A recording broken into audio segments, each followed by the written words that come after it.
Hell yeah. Oh, it's coming back on the next few episodes, so it's never Oh, going away. I love it. Here we go. You guys have a thing. Wait, are you? Hold on. I'm still waiting. Has yours Mm-mm. um hasn't No, popped up not yet? started yet. Mm-mm. Nope. Oh, okay. Oh, yes, it has. Yep, there it is. Yep, Is it live? Is it? It's it time is travel live. time, baby. Hell yeah! It's Okay. Hell yeah! Woo! Seeing, Right. seeing So the what's up, devil. guys? Hello, everybody. Everything. I'm just everything. Hello. just perpetually fixing my microphone. Don't mind me. It's okay. We love that No. sound. Yeah. Gil's very professional. I'm either going like this in my chair or I'm adjusting my mic. There's only I only have two options. What You was were that? doing what? I'm either going like this in my chair or I'm adjusting my mic. There's only two options.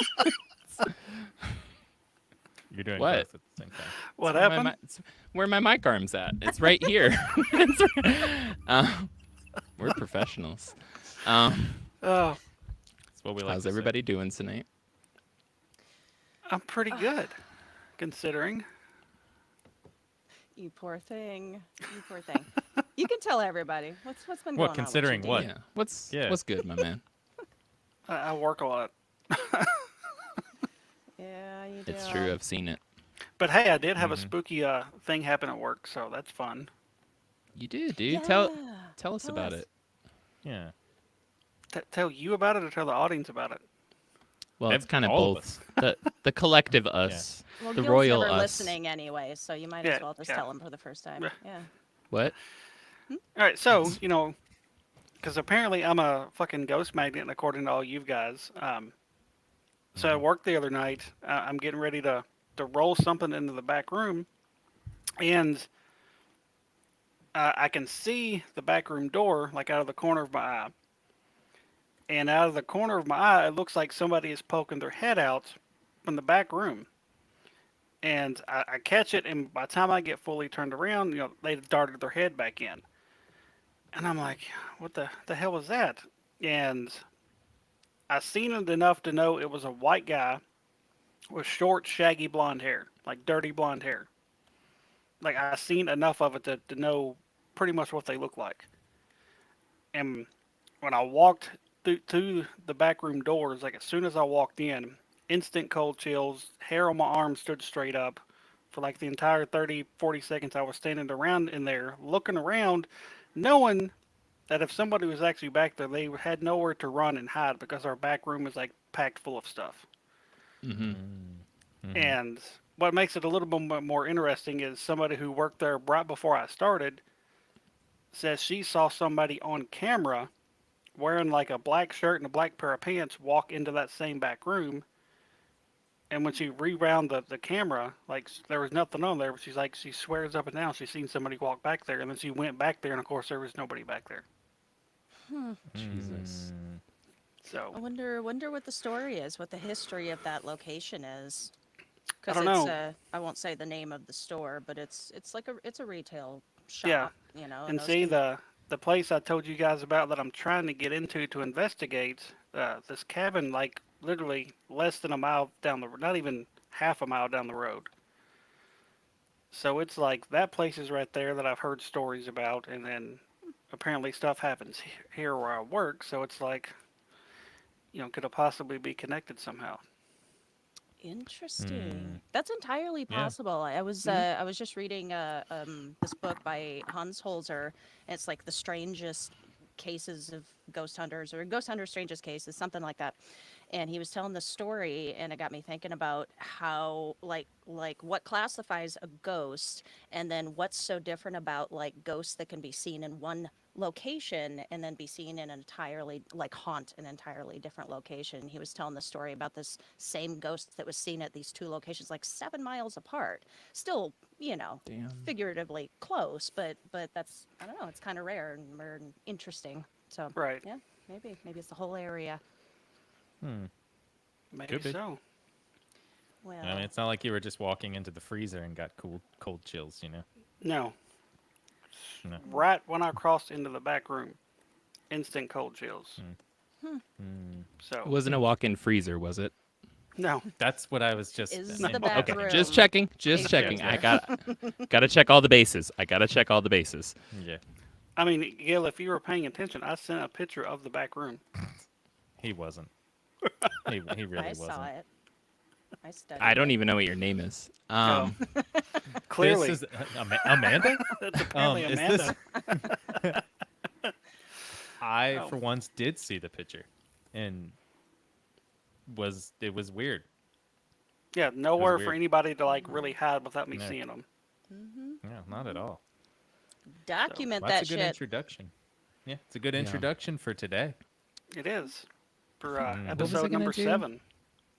Yeah. That's what I was gonna do. Bloody Mary, Bloody Mary, Bloody Mary. All right, y'all. Good start. Good start. Keeping it Now, see, classy. If Let's it invite would've- everything. It would have been amazing if you had somebody in the room there, and as soon as you said it the third time, the lights went off.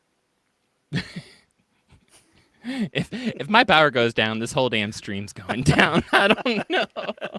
Yeah. Gil, you best be careful. You got that demonic doll sitting down the stairwell.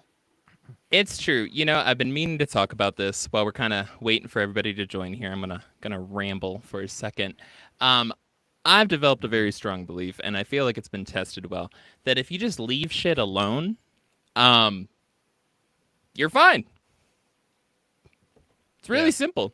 Honestly, it's every time people move into a house and they start renovating, and then they're like, "What's this?" And they like pull a panel back, and a bunch of baby dolls fall out on the ground, and then they're like, and it's like the previous owners had lived there for 20 years with no incident, and it's just like it's always some idiot coming in and being like, "What's all this?" and just knocking crap down, moving it all over, and then being like, "We're gonna invite in every spiritual representative possible and have them throw all their shit at it." And be like, "Why are you mad at me, ghost? Like, leave it alone. Just leave it alone." Gil. Same. Gil. I have the same practice with bears. I have a bear that lives literally next to the house. We're cool. I'm just like, I'm smoking a cigarette, reading a book. It walks by. I wave at it. We go about our day. No problem. And you don't even have a picnic basket outside, so it's like, I don't why even would have it a be picnic hobby? basket. Yeah. I don't even have one. But Gil, think about Yes. the open concept, okay? Think about it. Those people, they am. just wanted an open concept. They just wanted that, they wanted their kitchen and their bedroom to meet so that they can, that's why they had to get rid of the dolls. The wall. The wall had to go. It's true. There's wasn't another thing flowed too there. that goes with this. There's another thing too with it. The reason why ghosts never want to mess with your house is because if they do, they'll also be homeless. So like think about it that way too. It's just a bad idea. They don't want to burn your house down. Yeah. Where the hell are they gonna live? Nobody wants to haunt a field. Right. You know? Like so like but with the creepy ass haunted doll that I found inside of the drywall of my house where it has a sewn severed arm on it and everything, I just gave it space around it and stored everything like 3 feet away, and I was like, "You're good. You can have that room. I've got enough." Yeah, simple. Yeah, you've got enough. Yeah, for It's sure. simple. So think about it. Just don't fuck around, and you won't find out. That's all I'm trying to say, really. The name of your DFAFO. upcoming book, your bio. Right. But on that note, we're planning on fucking around on September 28th this year for the. Smooth.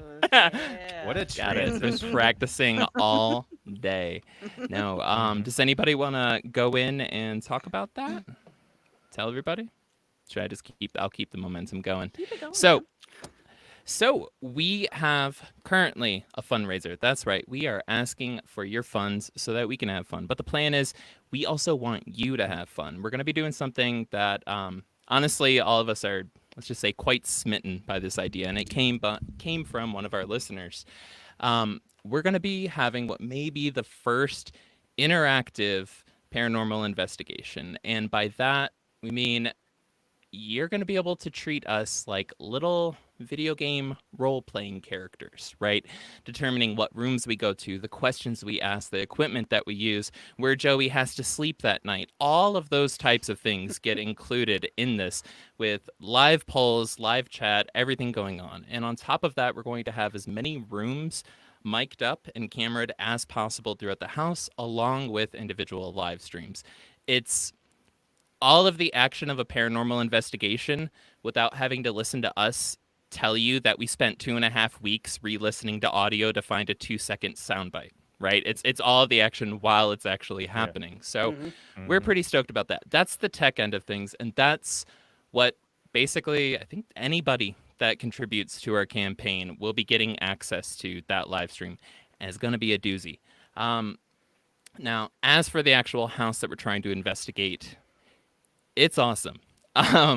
So there's a house in Hopkinsville, Kentucky, which Hopkinsville, Kentucky is notorious for all sorts of wackadoo paranormal events all throughout history, including the Hopkinsville Goblins, very famous UFO incident, and also being the final resting place of the very famous psychic Edgar Casey, right? Along with a bunch of other fun stuff. But there's a house there that's been known for a long time by locals as being basically that house you don't go into at night, right? It's that super haunted house that locals in the area are kind of like, don't want to go down that road. That road's cursed. It's that house at the end of the street, but actual awareness and knowledge outside of the neighborhood, it didn't really spread. There wasn't a lot of notoriety, so it's been very limited in the reach. Now, while everybody in a paranormal town know that that place is super paranormal, it hadn't expanded out until very recently when one of Damien's friends / acquaintances / awesome people that Damien knows had their own experience there, bought the dang house, and is planning on turning it into an Airbnb, a spooky Airbnb, the kind of place that I think anybody listening to the show would want to go spend the night in. So we as a crew, through a bunch of connections and awesome things that have happened, have the opportunity to be the first paranormal investigatory team, I guess, to go in, first paranormal crew, to go in and to investigate this house and have a live stream going and like really more or less blow the roof off of this house. Not literally, they just remodeled it, which brings me back to what I was saying earlier. Again, full circle here, right? So everything's popping off there. The activity is insane. And actually next week, if things work out, we're going to be having one of the owners of the house come on the show and start giving a breakdown and telling us more information. Actually, Deboos, you did a long interview with him recently too, and that should be coming out, I want to say in the next week or so, right? It's already out. Boom. Look at that. Time travel moments. Yep. So not going to hit the soundboard. Yeah. But all of that said, right? And that was a lot of me just kind of rambling. All of that said, this is a pretty awesome opportunity. And it's a chance for, the cost of a cup of coffee to have a live paranormal investigation playing in your house. And again, getting to choose where Joey sleeps at night. Do we want him in basement 1 or do we want him in the recently discovered basement 2? That's a whole fucking thing. I say basement 2, but that's just me. Now, if you want to know more about it, you can go to ghost.beer/support. You can also find a link to it in all the show notes everywhere you're listening to this or watching this right now. We would really appreciate it. We're not asking for much. We all have to kind of come together like Voltron and fly in and drive in from across the country and pay to rent a 5-story house entirely for one night. We're going bare bones here. Like I said, we're going to be living on roots and dew. We're not asking for anything more. And the economy sucks, and we're all a bunch of broke bitches. So, we all got that in common, right? But if you do know a rich bitch, send them our way. Anyways, that's my long spiel. We'll probably have a much more condensed version later on in the show. Did I miss anything? Some cool stuff. Beautiful, Gil. Thank you. Some cool stuff, too, that we're going to offer. And I'm just telling everybody this now, and I haven't even talked it over with anybody else because I like to do that. He's going rogue. Always going rogue. Me and Gil are going to be on a road trip to this place, so we get the awesome part of filming some social media stuff for you guys. And we had also planned to do some extras afterwards. So if you're donating, you not only get to see just us there, you get to see all the pre-stuff, you get to see the after stuff, because we had planned to do some extra stuff to give to you for people donating, people helping us get there. Because it's not just the road there that's important. It's the road back. It's our week after. It's 2 weeks after. It's me sitting there with the darkest lines under my eyes after I sleep in the basement too, and just sitting there not being able to sleep for 3 weeks, and then blaming all of you for donating to get us there. So that is going to be part of it. So we hope that you can help us get there and get to enjoy the riot that is this weekend. Yay! Can we Hell actually? yeah. I had somebody in my chat ask about the equipment that we would be bringing. D-Booze, go for it. D-Booze, would you mind? Yeah, throw it out there. Let's talk about it. Also, shout out Queef Sweat. All right. Sweet. What was the question?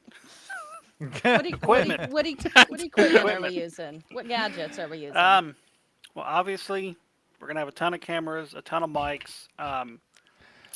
We're gonna have REM pod, dowsing rods, EMF detectors, digital recorders, LED cat balls, which sounds really crazy to be a paranormal tool, but it works really well. So I can even think of spirit box. What's that? When you're kind of going through these, would you explain what some of those things are? Like, what's a REM pod? What's a spirit box? What's a cat toy? We know what a cat toy is, Gil. So the cat toy is basically it's a little ball with lights in it, and you press the button, and it's motion activated. Like it does not light up unless something touches it or moves it. And I've seen them go off sitting perfectly still, nobody moving in the room, and it's pretty wild. You would never think that a little toy for a cat would be a highly used paranormal tool now. So and a spirit box is basically just what it more or less sounds like. It's just I guess you could call it just a little radio, and you turn it on, and it sweeps through radio frequencies at a high rate of speed. And they say that spirits can manipulate those frequencies and kind of talk through the radio waves. We do that a lot with the Estes method, where somebody will be plugged into the spirit box. They'll have some headphones on, some blindfolds on, can't hear or see anybody else in the room, and they just kind of say whatever they can make out, and hope like hell it's adding up with whatever's being asked. And we have an app. It's called Necrophonic. That's just like a spirit box, but it's on your phone. We've had a lot of luck with that too. I think I've had more luck with the Necrophonic than I actually our spirit box. So that's pretty rad. REM pod, just this device. It has an antenna. You pull the antenna out, and something has to physically either touch the antenna or get within like just a few inches of it, and it'll start beeping, making all kinds of different colored lights. It has a temperature detector on it, so it does beep kind of by itself when it's detecting a temperature change. That's probably my favorite piece, because you can just set it up and leave, and you can pretty much hear it wherever you're at, because it's pretty loud. I don't even know what all I've got. I've got a Boo Bear. We can use that, which is Hell yeah. basically a REM pod built inside of a teddy bear. So that's pretty neat. Oh. Boo Bear. Yeah, Boo Okay. Bear. Yeah. It's a booby trap Boo Bear? Gil, thank you. Yes, yes. I love it. And I'm sure I'm missing something. 'Cause like I said, I've got a ton of equipment, and I'm sure I'm missing a couple of pieces, but that's the gist of it. Laser grid. We're gonna have some laser grid set up, which is basically what it sounds like, a grid, and you can see shadows walk across it and stuff like that. We have a mag light, a mag flashlight has been used a lot here in the last few years. You barely turn it to where it can be easily manipulated and turned on. Mhm. So that's pretty neat to have. Took us forever to actually find one. Apparently, they're very hard to find for some reason. Like everywhere we looked, we couldn't find one. I had to order one off Amazon. So Well, Oh, Bezos. I've got a Hair Force One in my chat, and he does have he's bringing up some good points about gadgetry, and debunked, like certain things have been debunked. I don't know if that's true. I guess personally I sit where if it can be correlated or added to something else, like I've always felt this way, like if you've got multiple sources of unexplainable hits, activity, I feel like that there's something there and it can be taken into account personally. But he did bring up, like, wondering if we would bring something like VHS old school tape recorders. That kind of stuff is hard to manipulate nowadays. Is that, I think is that's a that, great idea. That and yeah. some Polaroids would be I do have Yeah. a Polaroid camera. chef's kiss. I have Oh, a heck yeah. Polaroid You camera. know. Awesome. I plan on yeah. getting a Polaroid Oh, as well. very cool. I don't. I used to have an old, not a big one, but one of the handheld VHS camcorders. I have no clue what fucking happened to it, but Oh, man. I did have one. So Those things are antiques. Right? this is but you did kind of touch on some things so that like I love about what we're doing with the full on live stream RPG investigation. All of the microphones and a lot of this electronical equipment, right? Obviously, even though there's 4 of us, 5-story house and some basements, a lot of rooms, we can't be everywhere all at once, right? But the folks sitting at home watching it all play out can be. And just as right now you see on the screen, every time somebody talks, the box gets highlighted in red. That also means when stuff starts popping off in a room, say like one of the cat balls gets played with, or like one of the electronics start to go off, or things start answering, right, on a sensitive microphone where it's like we can't even pick it up, but we have microphones in the room, and we're 4 stories down the opposite end of the house, right? Y'all will be able to see that and actually let us know what the heck is going on. Again, it's kind of breaking the fourth wall in terms of how a lot of investigations get presented just out of necessity, which is there's a small crew, they go in, they run around the place, they have some mics set up, and then they spend weeks meticulously going through grainy audio and video and just really obsessing over every single millisecond of things. Half the time you guys are going to know what's going on before we do. You're going to be able to tell us like, hey, you need to get up to the 2nd floor bathroom right now. Joey got his foot stuck again. Anything could be going on. Right? Again? Again. It's just gonna keep happening every time. Seriously. No, but you guys will actually be able to let us know, which I think at the end of the day, that's going to make it a more successful investigation. It's not going to be like we're coming back and looking later on like, shit, I know we should have done the SDS method in that room, right? We weren't getting any hits over here, but all this activity was popping off over here, and we didn't know until 2 weeks later when we looked through hours and hours and hours of video. You guys are actually going to be able to help guide us and be like, hey, this is where shit's popping off. And we're like, oh, shit, all right, drop everything, let's go, right? Yeah. But Yeah. I'm if pretty you- if stoked you- about that. If We're going to you catch dug those ghosts. We are. Ghost bust 'em. If you really dug those choose your own adventure books back in the day. Yeah. Those were major when I was a Them kid. Goosebumps Yeah. books. Oh, Goosebumps. Yep. Oh. I used to have like up so to good. 65 at one point, and then my mom made me sell them for like 50 cents a piece at a garage sale. Hey, You know how much and those are you worth should- now? 65 cents. Enough to each. fund this trip, that's for sure. Hey, let's introduce the episode. Let's get into it. Right. Woo. Yeah. Yes.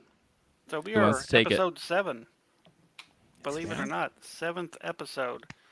As it shows there on the screen, tonight's topic is urban legends, and as we've named it, Bourbon Legends, Urban on the Rocks. Kind of tie in with the show a little bit. So, so let's go ahead and do our beer introductions. I'm going first because I never get to go first. Yes, I love it. Yeah. So I actually found something like 2 weeks ago, and when I went back to this store a few days ago, I didn't see it, and I was very upset because I knew I should have bought it 2 weeks ago.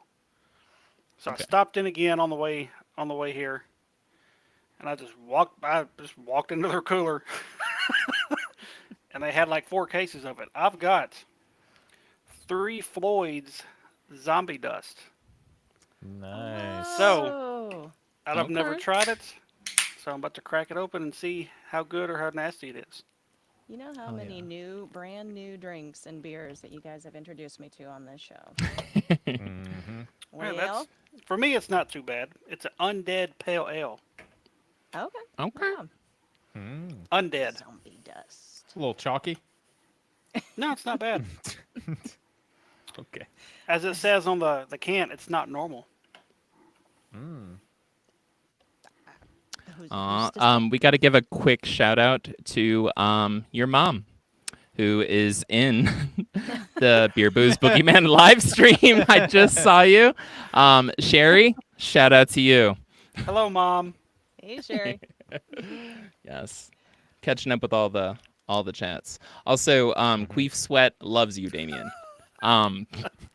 Okay. Well, I appreciate the love. It's just the username.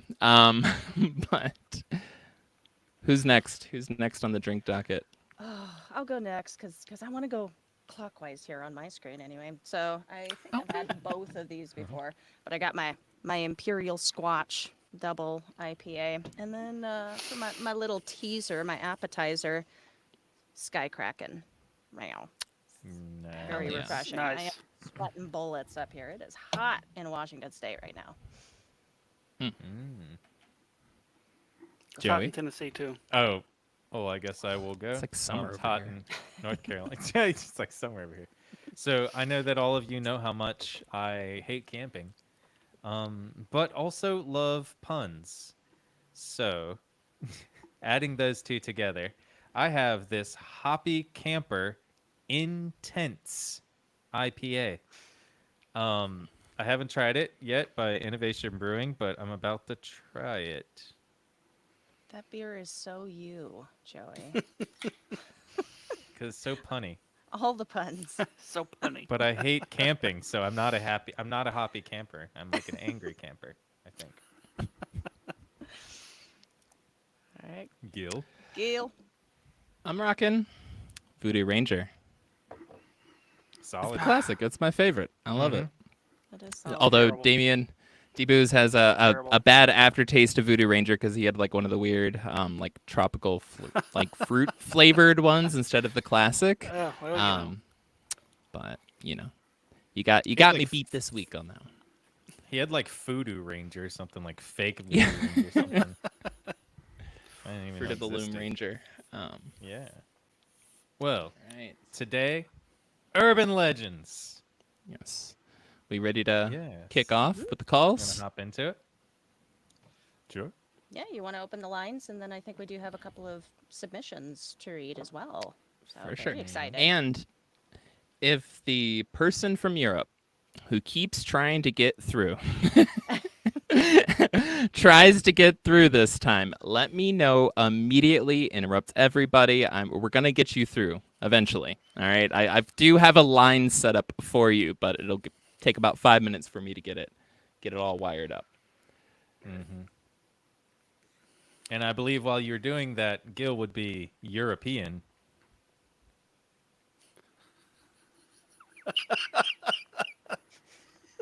Gil, where's the crickets? Where's the crickets? Okay, like we need those.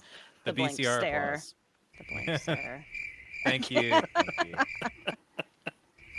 If you don't listen Oh. Gonna to get it twice. BCR, we do. That's called the BCR applause because the crickets are applauding with their little legs.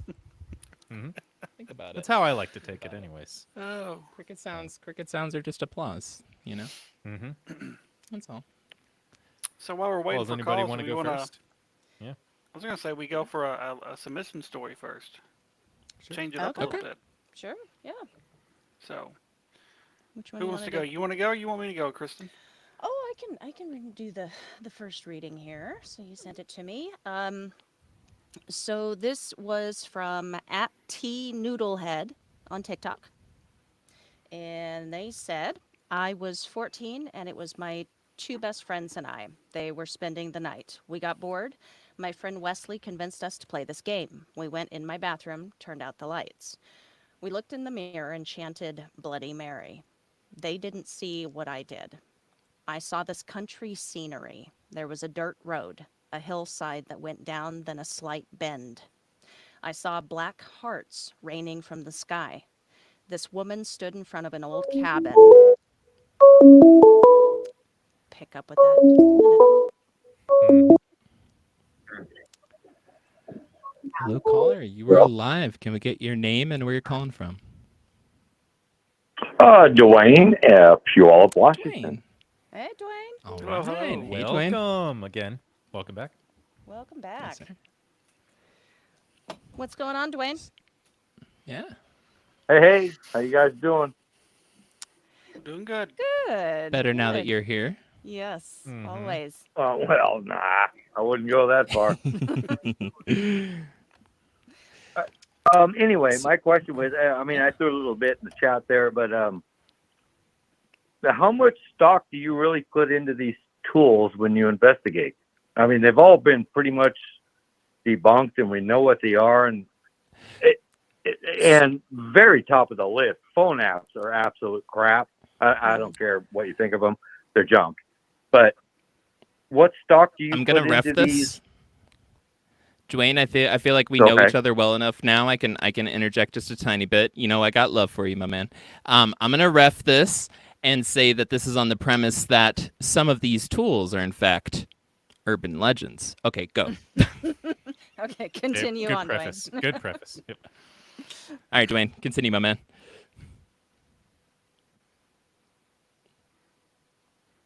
That's what you get. Dwayne, where'd you go, bud?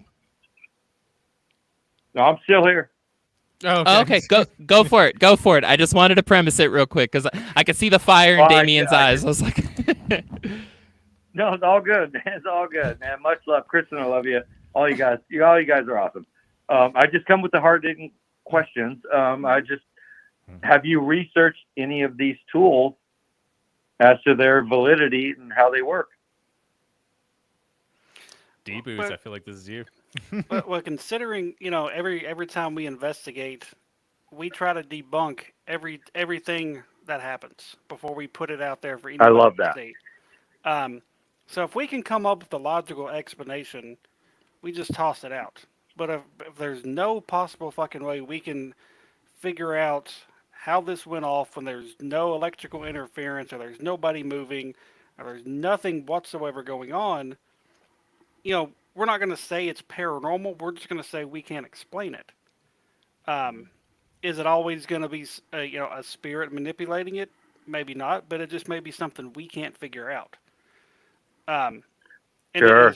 and as far as like the phone apps, I mean, not everybody buys into them, but we've gotten some. No, pretty, they're BS. I mean, that's your opinion, but I've got intelligent responses lining up with the questions we've been asking.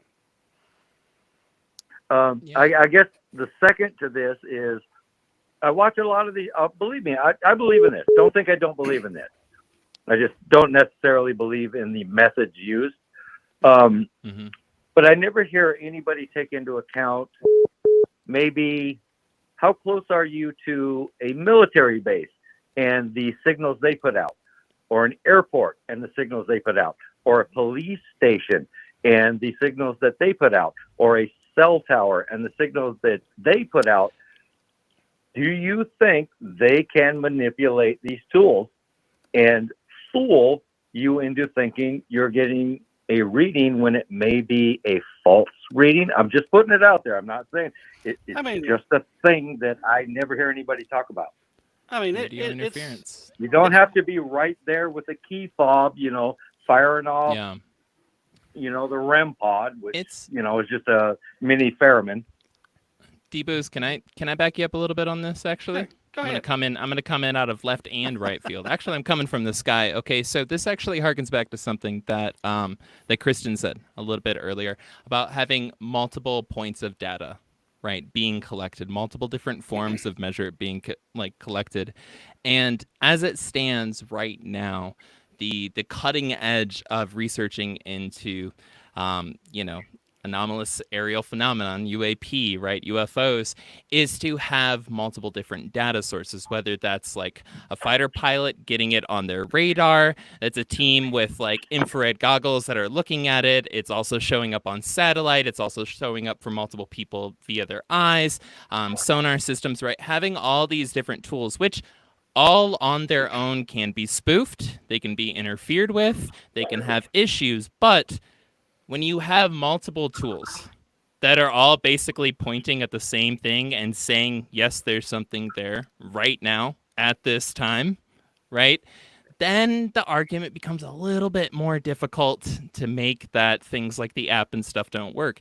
Do they have issues? Yeah, I mean, look at the rest of the world. We all do. But the point is that combined, the whole point of the process beyond an investigation or research is to build a case, right? And so having as many different versions of collecting data as possible builds a better case. So that's all I wanted to say. I mean, hey, I'm not trying to bust your balls. A good Busting my balls here. I'll give you a scenario. A really good carpenter can build a house with a rock. A bad carpenter will use a hammer. Mm-hmm. I'm just saying, it's the tool that makes the difference. Mm-hmm. A bad tool with a good carpenter is going to take longer. You know, you get where I'm going with this. I mean, a lot of these tools that just straight up have been debunked. You know, a Ferriman, a REM pod is just a mini Ferriman. It's no more, no less. We can all make one today. It does nothing. It does not find spares. Sorry. What are the tools that you think have a good argument? Have a good use argument? You know, I mean, sorry. It's, you know, just trying to keep this real, you know, because there are naive people out here that will just jump on the boat and say, let's go. But, For you sure. know, Kenny Biddle, go check out Kenny Biddle. I mean, this is the guy that will take all this equipment and explain to you, you know, note for note, word for word, how these things work and how they don't work. Okay. I suggest check them out before you put too much faith into something. I mean, there are people. Of course. I'll call it a grift. You know, it's a ghost grift. These guys are making these things aren't cheap.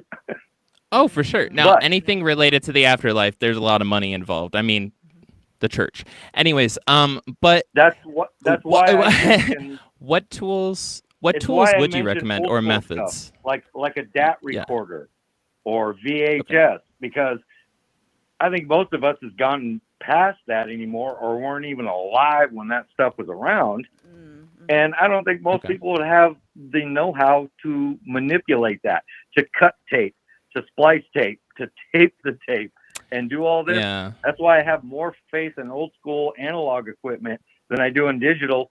I mean, just look at AI. I mean, AI is a freaking shit show at this point. And it's going to get to a point where ain't none of us going to know what's real and what's not. So I think we just need to keep it real. And again, I'm not busting your balls. I just want to keep it real and just know that, you know, most of this stuff is just stuff. It's not proof. It's true. That's true. Sorry. No, dude. I just want to add a little bit too that you're and as you know, as Debu said, it's like it's not proof, but it's something that we don't know. And thinking of it in that way is better than I think just being like, no, it's not real. It's not real. No, it's happening. You know? And also to add to your saying about carpenters, a smart carpenter would use the technology that was there to make a house quicker. To add on to that, you know, so if we're working through technologies, kind of like how obviously, they built the pyramids, right? Yeah, right. And they probably had a lot of technology there already that we just don't know because humans don't change. We're the same people that built the pyramids. I'm a skeptic myself in a lot of things, and this is kind of how I like to talk about is I'm always trying to find, is there anything that could be, and as Debu said himself, like is there any reason why this is happening that we know about, that we can measure, that we can calculate? And, you know, we're not rocket scientists, obviously. None of us are went to Harvard that I know of. I don't know if Kristen K. Booze or Gil or Harvard K. ain't Booze went to anything. Harvard. That's a rich man's club. We can get rid of that. Oh, yeah, that's fine. But just in general, a smart school, a school with people that have a lot of IQs, or MIT. I guess I can say that because a lot of those people are very good engineers. But we are doing our best with the tools we have, and we're learning. And if there's something that doesn't work, then obviously we're going to be like, there's going to be something that we don't think it's right, because we're honest. We're here for honesty. Yeah. Dwayne, I'm going to say, I think the real throwdown needs to happen on Saturday, September 7th. I would love if you called in when we're going to be doing more or less a telethon to raise awareness about the campaign a few days before it ends and to answer all the questions. We're trying to get one of the owners on the show for that, for an interview. And I said we have a good old-fashioned ghost, throwdown, if y'all don't mind. I am throwdown, ghost down. 100% in. I'll be the Yeah, first cool. one to Hell throw yeah. up. I'm 100% in. I'll be the first one to throw up $50 for that. Aw, I already thank you, donate. buddy. I believe in what you Does. guys Thank you, do. brother. I'm behind you 100%. Just be yeah. careful in the bogus tools that you use. Research them Totally. before you put faith in them. That's all I'm saying. That's all I'm saying. That's all But I I'm think saying. we can all Because agree. There are naive people out there. There are Mhm. naive people out there that will jump on that tsunami wave on a surfboard and go, well, you guys are 100% right. And we do not want those people Yeah. to land on shore knowing that most of those tools are crap and been debunked. We have to protect the old, the young, and the naive. That is unfortunately part of ghost hunting, is to protect the people you are trying to convince or corroborate. I'm losing the word here. My bad. Look, Advancing. man, I had a Advancing Sasquatch. paranormal Look, research. you're talking to a guy that had a Sasquatch encounter. Okay, I can't say a whole lot, but I've done, Want to talk about 30 our plus cameras years not of working? research. Why are all yours blurry? No. I'm just teasing. I'm teasing. No, it's not the camera. Hey, look, I go check out my YouTube channel. I got the answer for you right there, man. It's not that the cameras are blurry. Bigfoot is blurry. Anyway, I believe it. again, I I can't believe say it. a whole lot, because I have my own issues. But again, much love, much respect Much for love. what you guys are doing. I love what you're doing. I love it. I absolutely love it. But please, vet the tools that you're using before you put too much stock into them, because there are naive people out there that will believe it, and we don't want misinformation. Right. It's a serious Right. subject. You guys are serious. I'm serious. We want it to be real. Is that fair? That is Fair. fucking awesome. You couldn't have been more supportive in coming in Dwayne, with your critiques you. and stuff. Yeah. Yeah, And seriously. I I'll be the love you first to guys. say- No, I'm And- not the troll here. I don't want to be the ball buster. Well, speaking of ball busters, you can take your cat balls and put them back on the cat, right? Just shoot your cat. Just take Cat the ball cat. busters. Those are just Dwayne- straight up BS. We got a couple calls waiting to come in here. But I want to ask you a huge favor, All right, my if you bad, could. man. On Much love to you guys. no, please hold on. Don't go yet. Don't go. If you can send over anything that you do find legitimate, because we know you love the paranormal. We know you have a passion for this, and you have to have come across it. If you can find anything in the direction of ideas of good things to use and why, please send it our way. We've got 2 months before this damn investigation. We got time to get shit. So Totally. Oh no, I'm know? going to send you guys money. I'm totally no, going to I send mean you guys money. recommendations for Kristen, tools. you already Recommendations know for tools. I was. Yeah, All right, Dwayne. I'll clarify with him later. Kristen? Yeah. All right. Thank you, Kristen. Dwayne. Thank you, Kristen, sir. Dwayne. you're the one that made me believe more than I do. Aw.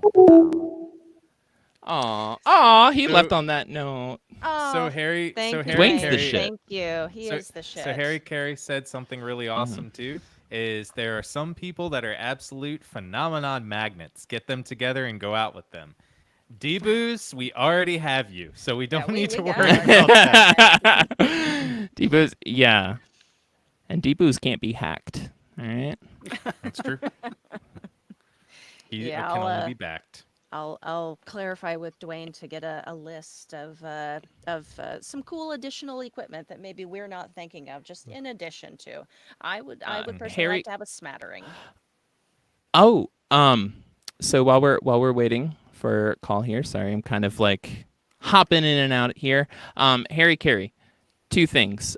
We have a plan, Joey and I do, on the Asheville end of things when we're coming, from the east side of the mountains, heading over towards Hopkinsville. We're going to be trying to hitting up spoil some something? local witches. No. Okay. He said Wait, I what?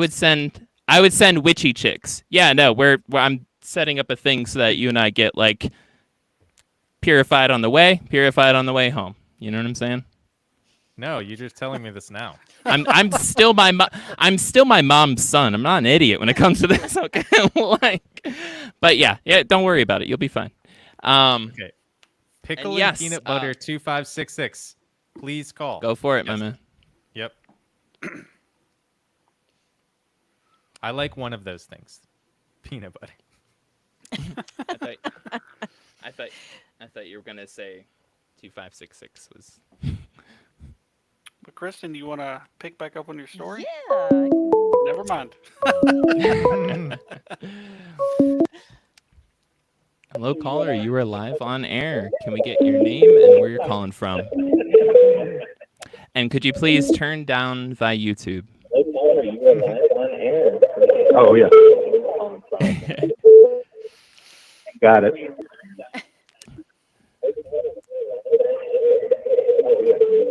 Oop. Can you hear me? Would you be? Yes. Yes. Would you be able to mute the YouTube, please? Yes. Got it. Thank you so much. Hold on one second. Okay, No now worries. you're muted. Awesome. Y'all were hearing what it's like inside of my head between the computers for a second. It's bad, isn't it? It's like, if you see my confused looks, it's like I've got two computers going, and yeah. Hey, can we get your name and where you're calling in from? My name is John, and I have my 6-year-old here that really wants to say hi to you guys. Oh. Aw. Lou, you want to say hi to everybody? Hey, buddy. Hi, Lou. Hey, buddy. Hi, Lou. Yeah, my name's John. I'm from Central California. It's funny, when I first clicked on your guys' video, the guy at the bottom, I thought for a split second was Robert Smith from The Cure from, like There's a 30 new or one, 40 years ago. apparently.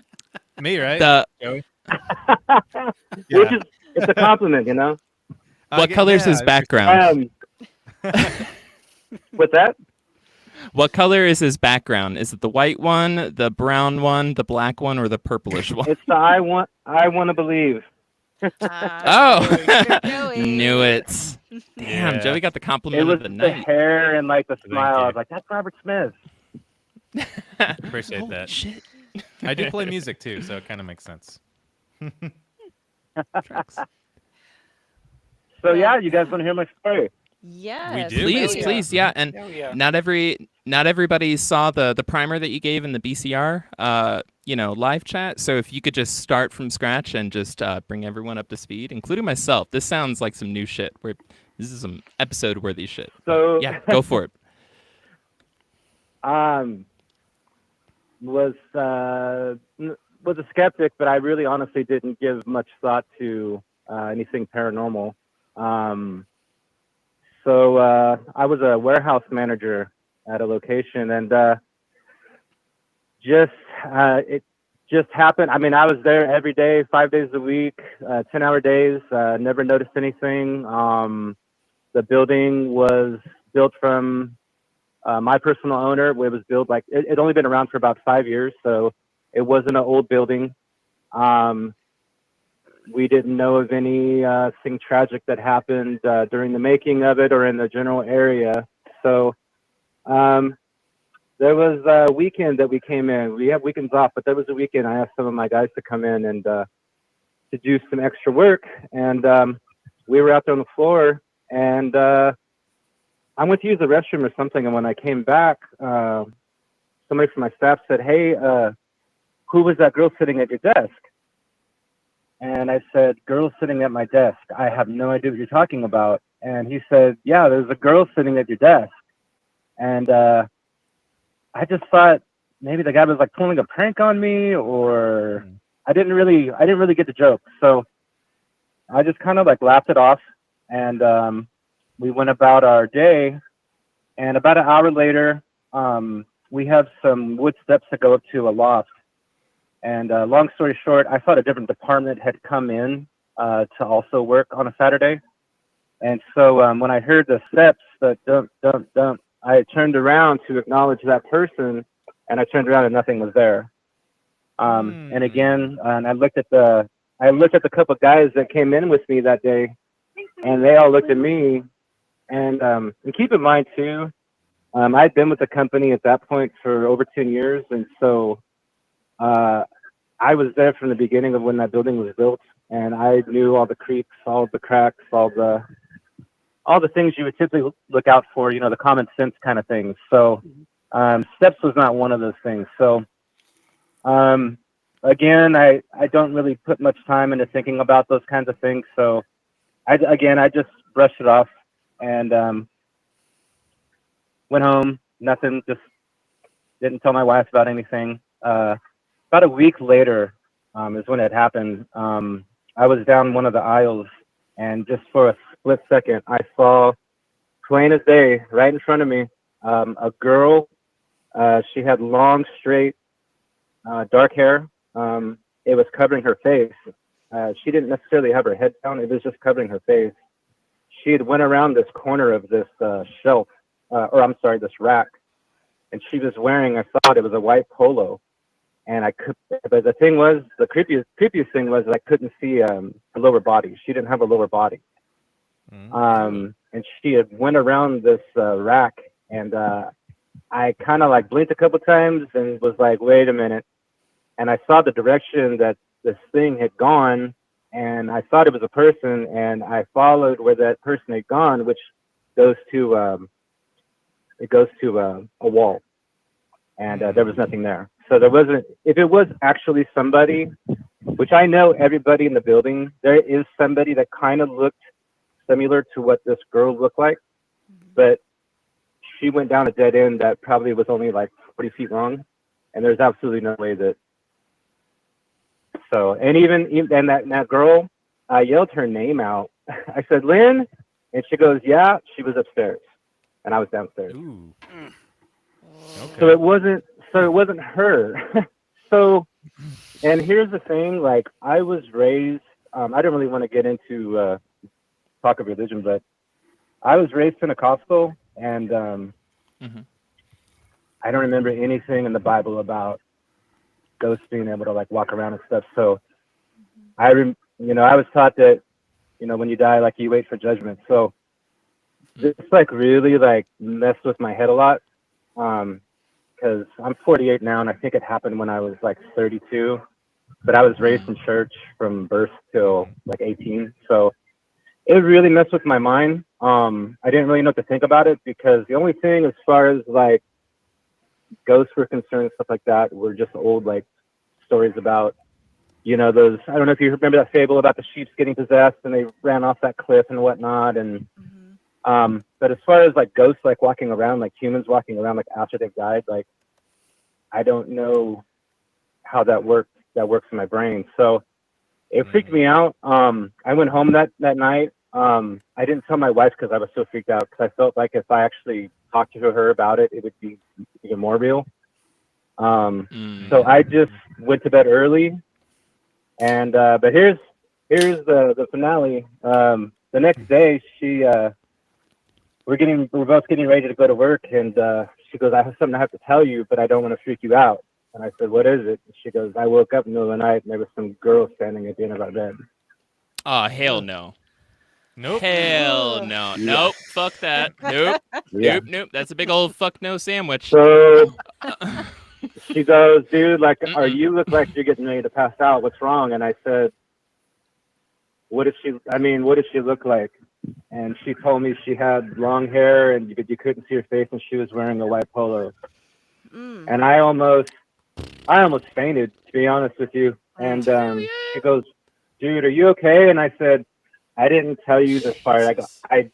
I saw her at my work. Oh man. And my wife, she had an experience when she was a kid with her uncle that had passed. I guess he would like stay in her closet, but that's when she was like a little kid, and she doesn't like to talk about it. And we don't ever talk about anything paranormal. So, we kind of just both decided that it's probably best if we just like don't talk about it, around each other. I've told a couple of friends like away from my wife. She doesn't talk about it at all though, because it really freaks her out. So Yeah. but yeah, that's my story.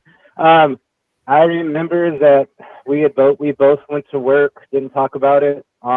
Nothing happened at my work that day, but I remember when I got home, I think it was while my wife was taking a shower, I just went in the living room and I just said, hey, I don't know who you are. I don't know what you want, but you gotta go. You can't. I don't know, I don't know what your problem is or what happened to you, but you gotta go. And we didn't experience anything after that, but I kept on experiencing things at my work after that. So maybe she listened to me and said, "Okay, well, let me hitch a ride back to work with you." Yeah. I gotta go after someone else. I had told the owner, I had told HR, and I had told a couple coworkers, and it's just that classical thing where they all looked at me like I was crazy. And but then all of a sudden they started experiencing things, voices and stuff like that. So yeah. Well, John, you told human resources, and I don't know if they knew what they were going to do about that. You would have had to tell ghost resources. I think they would have been. I'm the kind of guy where things like that I can't, like my wife, like I didn't want to tell my wife, like I said, because I was just so freaked out. But when she told me that, like I'm like, okay, so this is real. This is like really real, because I try to trick my brain into thinking that I don't care what you saw. There's no way the Bible. There's no way. So I don't know. But then my wife said that, and I'm like, oh great. Wow. It was real. That made it. That made it real. Damn. Yeah, and was real. Yeah. Yeah, I made it super real. Yeah. And back to the religious thing, like I stopped really thinking about it because I mean, what can I do? It is what it is, and yeah, it's. I mean, I do have a lot of questions, but I just don't want to go down that rabbit hole because I don't know. Well, John, so this happened a while ago, but it sounds like you're kind of dealing with a few different things here, not knowing what to think about it, how to feel about it, the religious aspect of it, a shared experience, basically, like you shared the vision with your wife, and just all of this stuff kind of going into it. After all of this time, has it changed anything for you? No. No. No. Okay. Why? No. I mean, when, okay, so after it happened, a few months after it happened, all of a sudden I don't know, just out of the blue, I had mentioned it to a friend, and they said, well, now that you say that, I can now tell you that I think my apartment is haunted. And I swear said, to God, okay. if it's a girl in a white polo. God. No. No, I said, you know what? I said, it'd be fun. I go, let me and a couple of other people maybe come over some other evening, and let's see if we can talk to whatever it is. And so I did that one night. And then I also, another person had told me something had happened to them while they were in their car parked in this place that's in the middle of nowhere. And I also went there, again, just kind of like asking questions to nothing. Are you here? And all this stuff. And Right. my wife's like, hey man, like you got to knock that off. You got to knock that off. Like, I don't know. Like, Your wife's I would have smart. thought that whole, yeah, I would have thought that whole thing would have like, I mean, you say you were freaked out, and I know you were freaked out. So like, what do you do? And I said, well, I don't know. I don't know what I'm doing. I don't want to have anything to do with this. I never asked for this. I've never played with the Ouija board. When I was a kid, I don't know if you guys know, I'm 48 now, so I don't know if this was a thing that maybe everybody did or it was just a time that I was in or whatnot. But the only thing that I did when I was a kid was there was this thing, I can't even remember what it's called, but you basically get like, I don't even remember the logistics of it. It had to do with something about like a pair of scissors, a string, and a book. And you use the scissors to kind of connect the string to it, and it had something to do with you would ask a question and the book would sway one way or another. Kind of like dowsing rods, I guess, but you could ask questions and it would sway. I did that in my room by myself like one time. Yeah, it was a book. D-Boos, are you familiar with that? Or? And a string. Never heard that one. But it does sound kind of similar to like dowsing rods. Yeah. So you said you did this in your room one Yeah. time? How old were you? I did it in my, oh man, I was probably 15. Okay. Nothing happened. I Okay. didn't sway. I was in my room. There was no draft or anything, but like the questions I asked, like nothing. And this was while I was going to church. That was when I was going to church. So I have no idea what I was thinking then. So, but as far as like, so what's your other history? Like, that's it. Like, that's it. Like, I haven't gone to a haunted house with friends or anything like that. And I haven't tried to invoke anything other than what I've already told you. And I just don't. I don't know. Like everybody at work was like, once they started experiencing things as far as like voices go. I guess nobody actually saw her but me at my work. But HR was just at first kind of like, and then I guess she came out in the warehouse and she goes, John, did any of your crew, were any of them in the hallway yelling? And I said, oh, my crew is 100% accounted for. Every time they have to use the restroom, they have to give me a heads up. When did this happen? Yeah. She goes, it happened 30 seconds ago. And I said, what happened? She said, some female voice was in the hallway and they screamed, OHSHIT, really, really loud. And thinking about it, after some time had passed thinking about it, I was on my honeymoon and I was gone for 2 weeks. And that was the day that I came back. So I don't know if maybe this entity thought that I had left or something like that, and then here I come, and then just things like OSHIT, or I don't know what. Maybe it had nothing to do with me whatsoever. But when she found out that it was nobody from her end and it was nobody from my end, that's when she started freaking out. So, damn, is there? Yeah. You might have mentioned this at some point. Was there some sort of violent death that took place there? He said And no. that earlier. maybe no, that not even in the area, no car accident with like a girl potentially in a white polo. The assistant Yay high. The assistant manager, my right hand man, when he started hearing the voices, because he kind of looked at me like he believed me, but I don't think he really did. And then something happened to him, and then he's like, "Dude, I heard her when I was in the bathroom." And so slowly, like all these people started having their own experiences at the warehouse, and he had suggested, hey, let's look into this. Hey, maybe let's ask the owner. Well, I mean, you have the keys. Like, maybe we can come here after hours and ghost hunt. I'm like, no way, dude. No way. I mean, what would be the goal? What would be the goal? I mean, it's like UFOs, right? It's like the ultimate goal is to like to see the mothership. It's like, well, dude, the mothership was at my house. Yeah. Damn.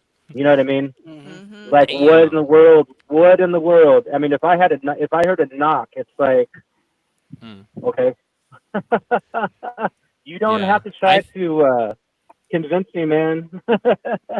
Yeah. Yeah. I think she was trying to be your paranormal side chick. I'm 99% certain.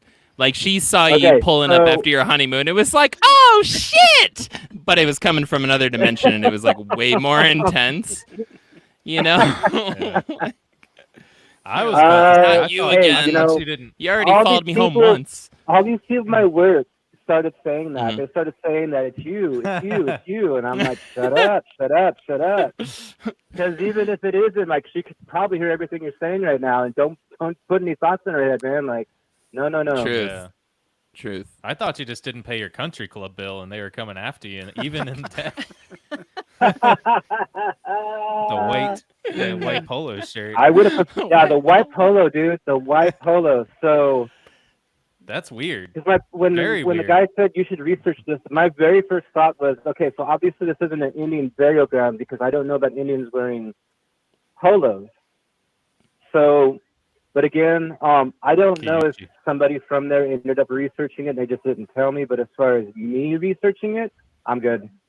Like, if something did happen, like, that's very unfortunate. I feel very bad. But Yeah.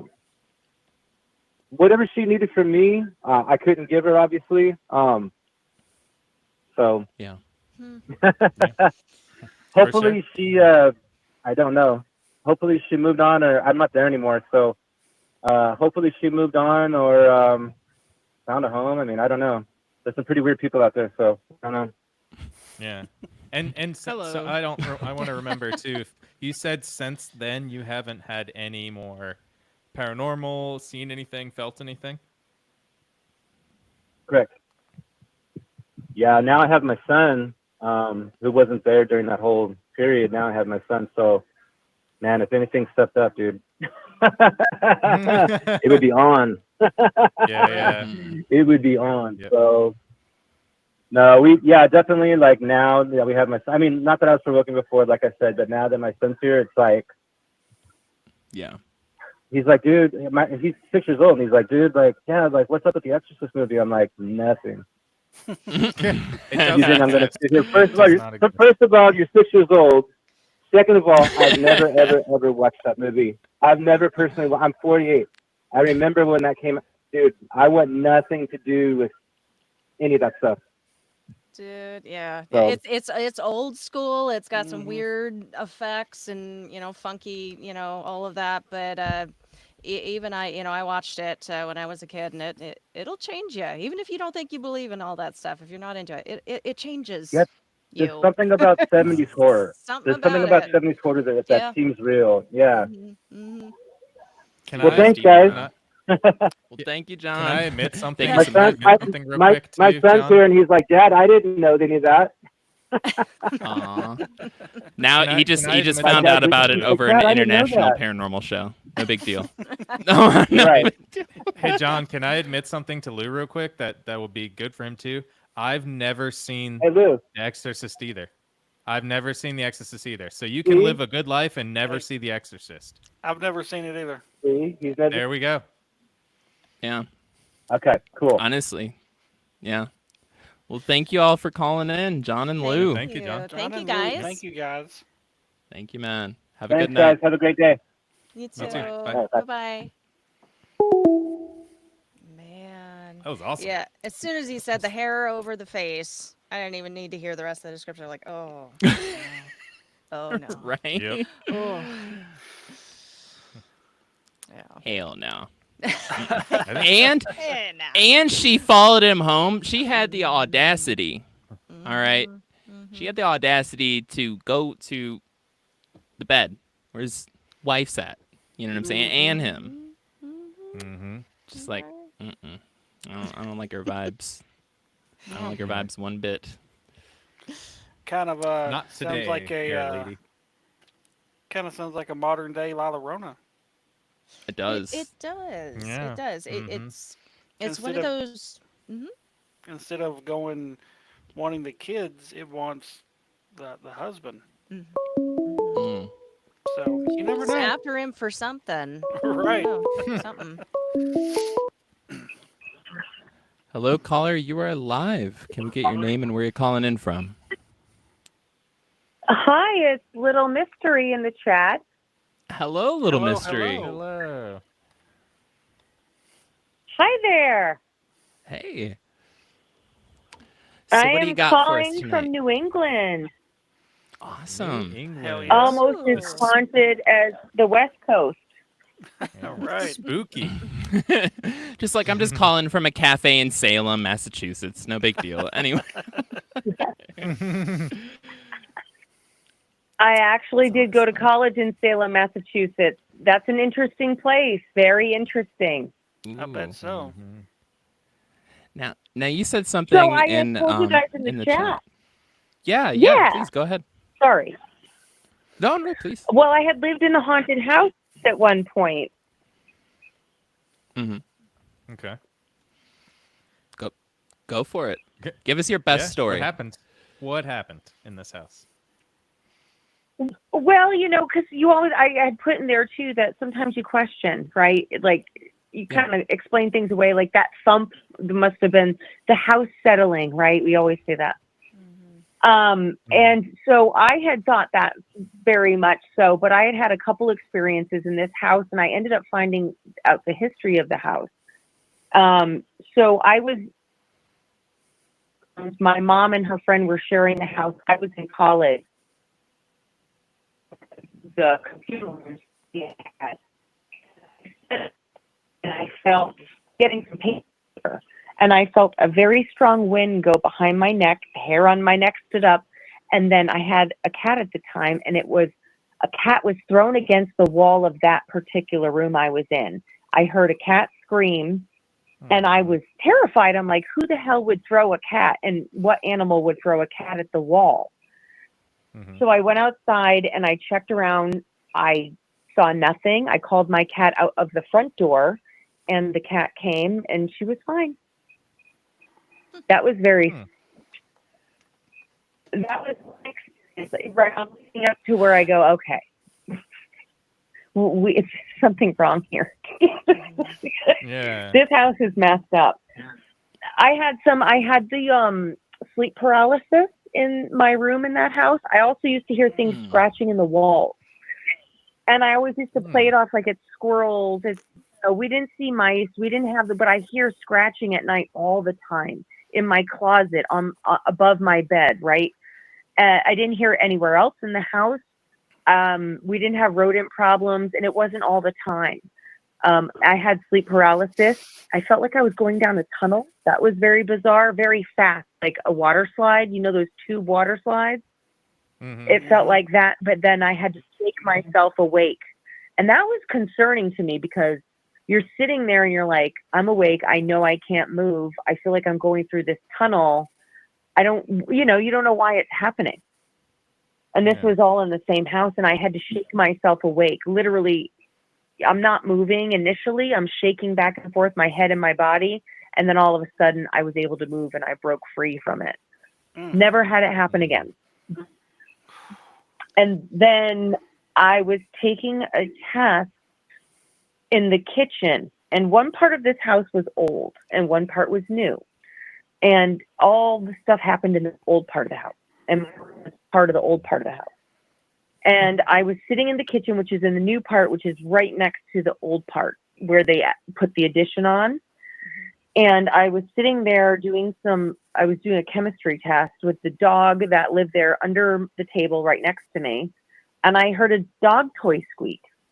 And my mom's good friend that lived there with us, she had a rocking chair. She always sat in the rocking chair. And that room was down the hall to the right in a sunroom. And that's where the TV room was. And she sat in her rocking chair. Nobody was home. So I was like, why did the dog toy just squeak around the corner? Nobody's here but me, and the dog is under the table with me. So I went down the hallway. I called my mom's friend, whose dog it was, and I'm like, hi, we have a problem here. What am I hearing? So I went around the corner, and the dog toy was right under the rocking chair portion of the leg, where if somebody had sat in the chair, the rocking chair would have gone down on the toy and made that squeak. I took that outside and I said, what the hell is wrong with this house? And the only history I got on that house was that the old part was part of an ice cream shop. It was a house and an ice cream shop. It had multiple, it's in the woods in New Hampshire in a place called Wilmette. And I don't know what's going on with that house, but there's something in that house. Mm-hmm. I've had experience to go, oh, that's just nothing. Just scratching in the walls I forgave, right? But all of that added together is where I said, no, something's wrong here. It does start to pile on itself, doesn't it? It makes it kind of undeniable. From your experiences, though, like I know you said you don't know what it is, but there's something there. From those experiences, when you think back on that, do you think that there was intelligence behind that activity? Would you say that? I don't know. I feel like it was malevolent though, because it was violent, right? Throwing a cat against the wall. Mm-hmm. I heard a cat meow, but there was no cat, and my cat was fine. And that was not the first time we heard it. Another time my mom was in that same sunroom with me and we heard the same thing being thrown against the wall. It happened a couple, and so what is throwing things or paralyzing you? Or, when you're all alone in the house, I mean, the squeaky noise alone would have been fine. But the other things, I'm like, what is happening here? And I've had other haunted experiences where I may have heard things, or, the things you kind of explain away, but nothing like what happened to me in that particular house. So intelligent, I mean, I don't know. Yeah. When you researched into it, did you find out what year the old part of the house was built? I did not, but that part of town is probably, it's a village, right, in New Hampshire. And when you're in a village and that, you know what I mean? Like there's colonies. It's still not very populated there at all. I wouldn't say really old. I mean, early 1900s. It was a house. It was a cabin on the lake. It was on a pond. Okay. So it was like maybe not a summer home, but maybe a beginning place, that turned into a summer type home. And then it turned into an ice cream shop because outside of my bedroom windows were those long things that go out so you can order and put your money on. Right. Yeah. I actually had those outside my bedroom windows as an ice cream shop. So it was a house cabin type thing. So I don't know what happened there, but clearly it was kind of violent. And then, my mom's friend had pictures. Her son's best friend died in a motorcycle accident. And the pictures of him were in that room where the banging, the throwing of the cat was heard, and where my skin, like I got the hair raised on the back of my neck. But that's the only time that stuff happened in there. Everything else was in the other two rooms. Wow. I'd like to know what it was. I really, I'd have to research the property, right? The deed and everything. I wouldn't say it's any older than early 1900s, but still, who knows what happened before it? There was maybe a cabin there. Yeah. I mean, even early 1900s is still enough time for things to happen in the house, Right. Totally. Yeah. Yeah.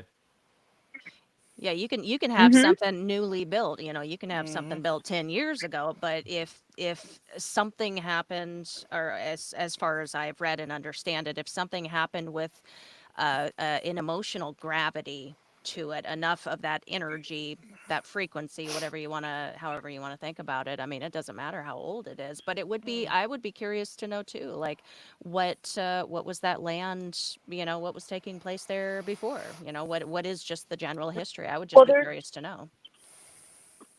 There's a lot of Native American history around here, and in Massachusetts, we had a lot of wars in New England.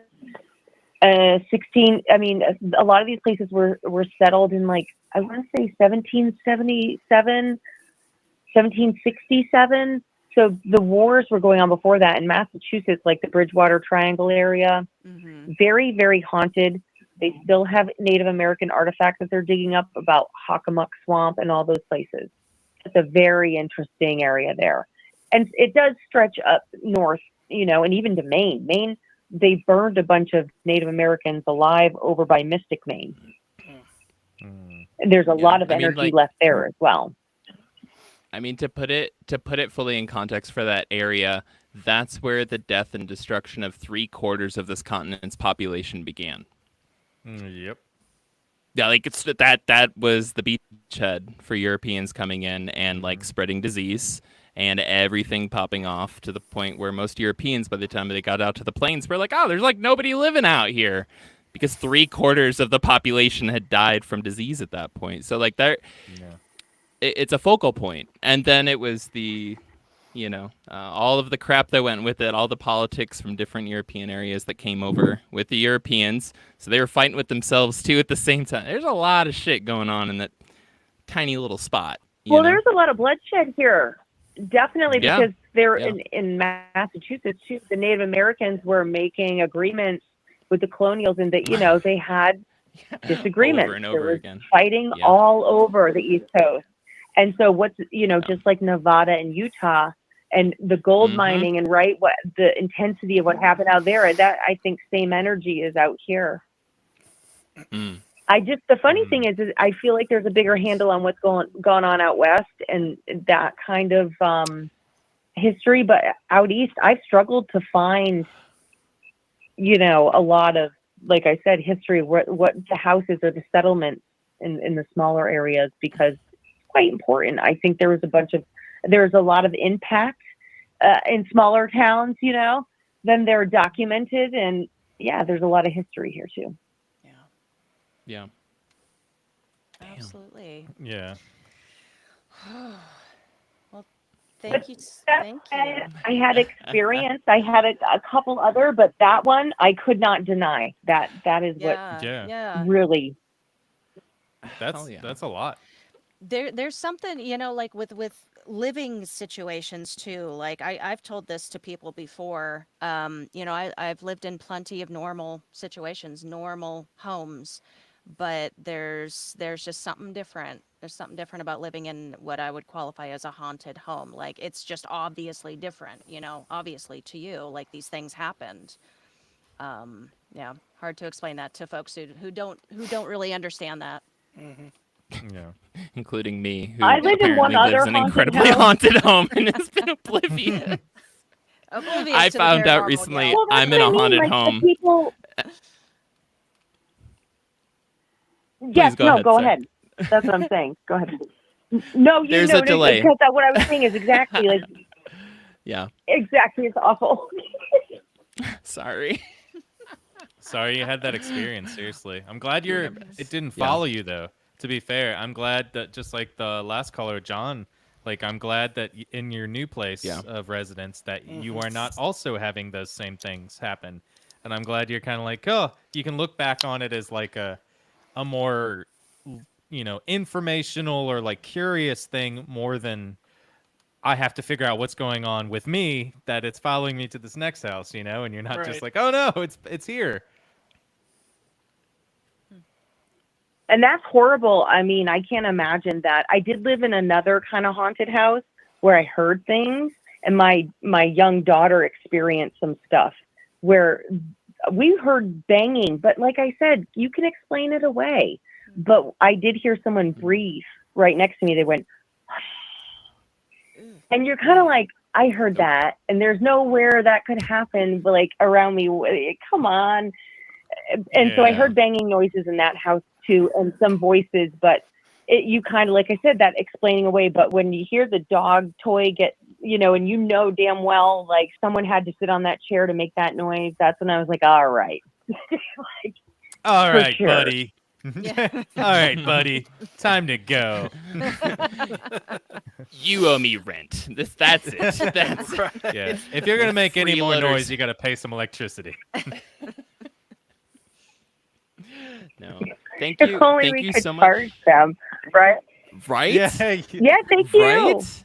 Seriously. Yep. Well, thank you for calling in. I think next month we need to have just a haunted house episode or the oh month my gosh, afterwards. that would be awesome. just haunted That house. would be awesome. All of our Yes. fucked up stories from living in haunted houses. Yes. I won't have anything to Agreed. contribute, but you guys do.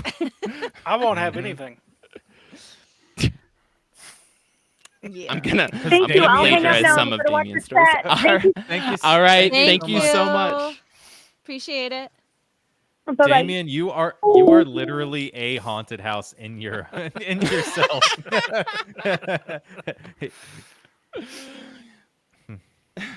Damien's just over there, one arm up, like I'm a chick magnet and ghost magnet. Full package, baby. What do you like? I love it. I love it. Damn. Great. That's Great the stories. Great callers. God darn. This is the beauty of live shows. We were like urban legends, and then I it just know. ghosts immediately, and we're like, You know fuck it, what? we're on for the ride too. Like, we I- don't know who's calling in when we open up the lines. Like, it Right. could go anywhere. Yeah, I ain't mad at it. I ain't mad about Can it. I- No, these That's are great. awesome. Yeah. Would it be I will okay if talk I about shared? ghost any days. Oh, yes. Yeah. of We course. if we don't get any more calls, maybe we should just share the rest of K-Boo's story. Yeah. That was, she was very Oh, That'll be my on it. That'll be a gosh. Patreon exclusive, Yeah. which we won't announce that way. We're just begging for money everywhere. But there's an important distinction here too. We didn't get to earlier.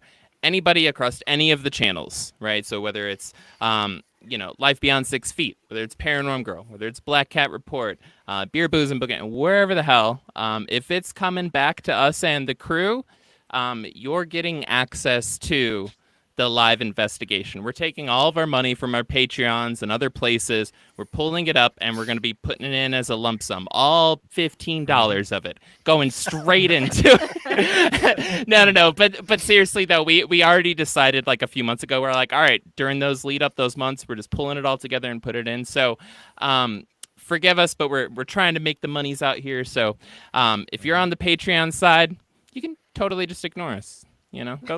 Go smoke a cigarette or have a healthy habit or something. I don't know what You're those are, but already go, in the club, baby. yeah, You're you're cool. already You're donating good. Your to the email's cause. on the way. Yeah, Mm-hmm. we're a unified front. Dang, but- great. I think the best way to get a call in tonight, though, I do want to say, is to start talking about La Llorona, and like the completion of a story around that. That's gonna every time we go to talk about La Llorona or Kristen goes to finish her story, calls come in. So Is this an urban legend in itself? Not La Llorona, but like the talking of her, bringing We're here to people make together. legends. I don't know. Maybe we're making a legend right now. Maybe I so. think so. Shall I continue the story? You may just have to completely start Do I over. dare? Okay. I think All right. I think Joey has to finish. Joey has to start his story. Joey, do you have a story? I'm sorry. Y'all know my ADHD. I'm sorry. I do have a story that has haunted me since I was younger. Poor 'cause teen I- noodle head. Go ahead. You basically when you're younger and you hear about all these urban legends, and I haven't thought about urban legends for a long time, since I was really young. Probably, I don't even know. I thought maybe this story wasn't even an urban legend. I think most people thought this story wasn't an urban legend, but it is. So I don't know if you guys have heard the slasher under the car. Do you guys remember that from when you were younger? Yes, Very, yes, very dude. I know familiar. exactly what you're talking. Fuck yes. This is the most this is good. horrifying thing when I was so much younger. So basically, it was going around. I can't even think of the years. It was probably like the early 2000s, I want to say. Maybe like late 90s, early 2000s. That might have just been the time that you and I were like at the age where we actually Probably remember heard it, it. though. Yeah. know? Yeah, I mean, it was going around. Like, a lot of people were calling police stations. They set up like specialized hotlines to tell people that this wasn't real. Which is kind of funny because they had to tell people like just to get how many people were afraid that this was happening. So the basis of the urban legend, so get into it before I guess debunk it. The basis, and I mean, heck, it might have happened once. Who knows? Is that a person, usually a robber or somebody trying to do something harmful to you, would hide underneath your car. And as you would get in, could be late night, you get in your car, they would start making noise under your car, right? So you'd start hearing this thing, and it's usually before you drove somewhere. Start making noise. So you're like, what is that? Something outside my car, like maybe, I don't know, the muffler fell off. I don't know, something like that. You know, my gas can fell out of my car. Um, and you get out of your car and they would slice your Achilles tendon, Oh. basically cutting it all the way off. And this visual I have so clearly in my mind scares me. Even today, I still check underneath my car because I'm like, there's one day, the day I don't check, there's going to be someone under there. And then they would rob you or harm you. And that's the basis of the Bourbon legend, as we like to call it, for this week. And I can still, and just to put this in your mind a little more, how it stuck in my mind, I can see somebody underneath my car with a pair of the sharpest scissors and just comes right at your Achilles heel. That's, you know, your shock, and just snaps off your Achilles heel. So that is in my mind, and you're welcome, all of you people that now see what has happened in my mind when I saw this.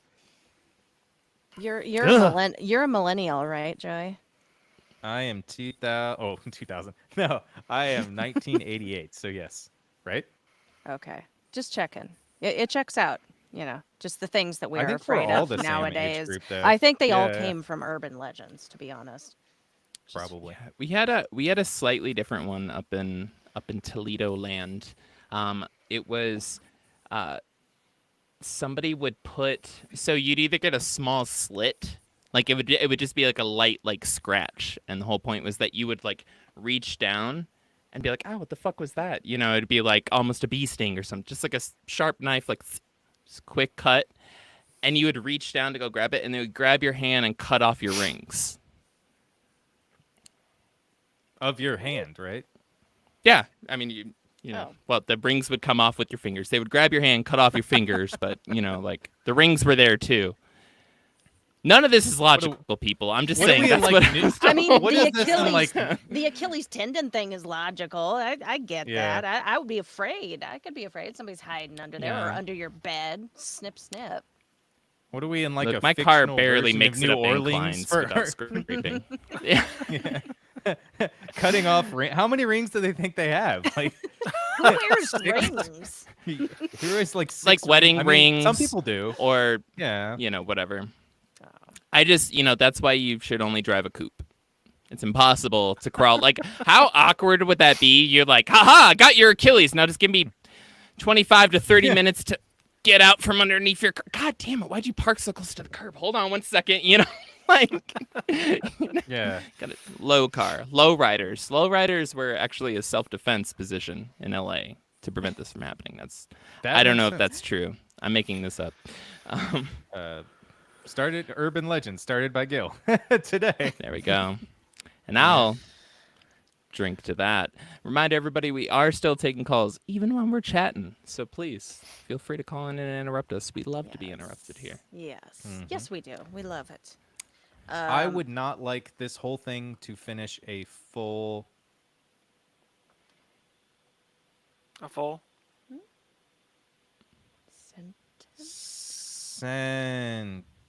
Sentence. Okay, never mind. I'm gonna drink to that. Shall we finish the story from before? Or just Sorry, I got a switchboard. Yes, please. Yeah, That was sorry. to Joey. That was to Joey, That not was to to you. me. Chris. That was to me. Yes. Boy, that delay, Oof. Gil. Oof. Oof. That was I hard. can only click so fast. All right. At T Noodlehead on TikTok gave us this story. I was 14 and it was my two best friends and I. They were spending the night. We got bored. My friend Wesley convinced us to play this game. We went into my bathroom, turned out the lights. We looked in the mirror and chanted Bloody Mary.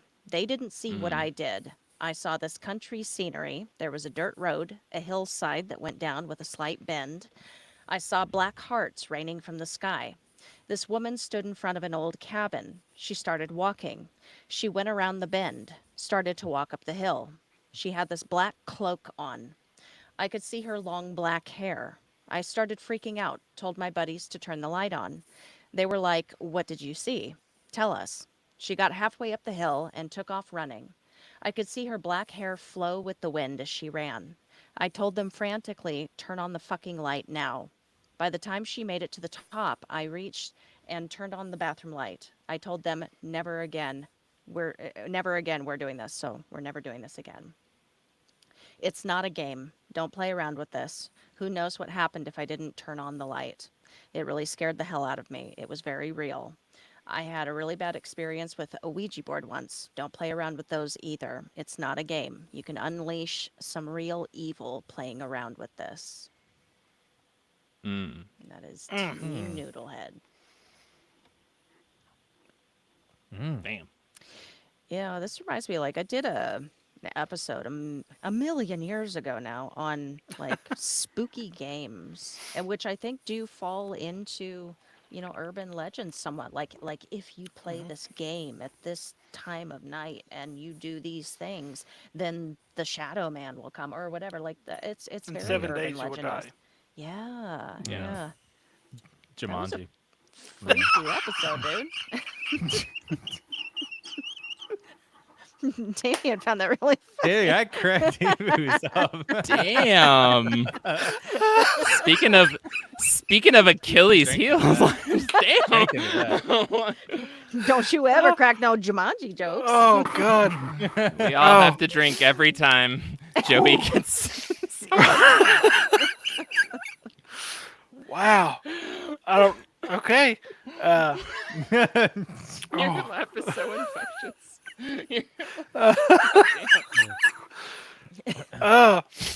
Oh God. Well, I wasn't expecting that. So. Oh God. Oh. Man. Could you just imagine like a fucking rhino just running at you? You know, like when you turn the lights off. A ghost rhino. Right. Oh God. Oh. That'd be the worst. No. We're not allowed to play Jumanji after midnight. I think that's what happens. After think you that's play the Jumanji rule. after That's what the Yeah. urban legend says. Yeah. midnight. So- No urban So legend. why don't we read the other story while we're waiting for maybe a final call here, and then we'll wrap it Yeah. up. All right. Whew. Okay. D-Boos Give- can get it together. I've got it. Yeah. I've got it. So I've got another one. And this one is about somebody we've already kind of mentioned a couple of times, just kind of in chatting. So she goes, "Hi, this is Desi from the Dead podcast. My favorite urban legend is La Llorona, which means weeping woman. She is a Mexican urban legend that my grandparents grew up hearing about. My mother grew up hearing about, and I grew up hearing. Just got to start telling the story. All right. I guess so. I guess so. Time. I'm telling you, there's something with it, man. All right.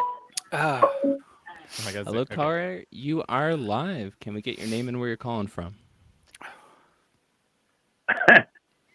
My name is Dwayne, and I'm in Puyallup. Hey, Washington. Dwayne. Hey, Dwayne, welcome back. What up, guys? What up? I'll be nice this time. Okay. You were nice last time, Dwayne. What's going on? Oh, hey, what's up? I'm listening to the La Llorona. Mhm. I work with a big old husky, let's say husky Mexican gal where I work, and I hear this every day, so it's not a mystery to me. Okay. What Is you it- got on La Yeah. Llorona? Yeah. Unload on us, man. Give us the deets.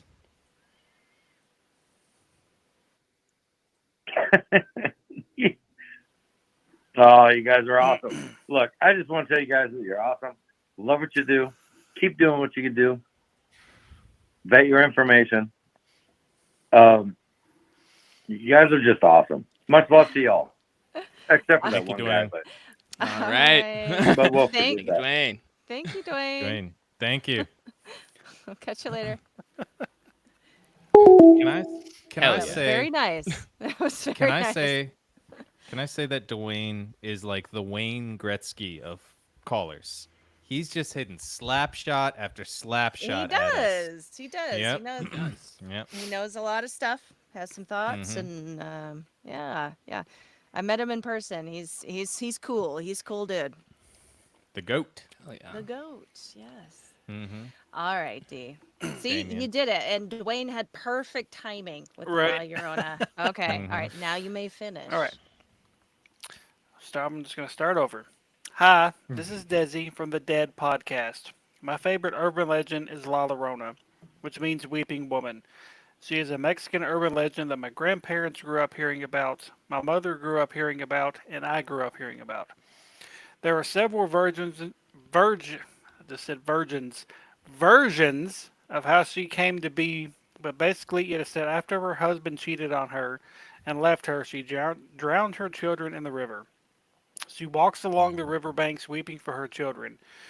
We were told as children that she was going to come for us so we would replace her children, basically scaring us into behaving.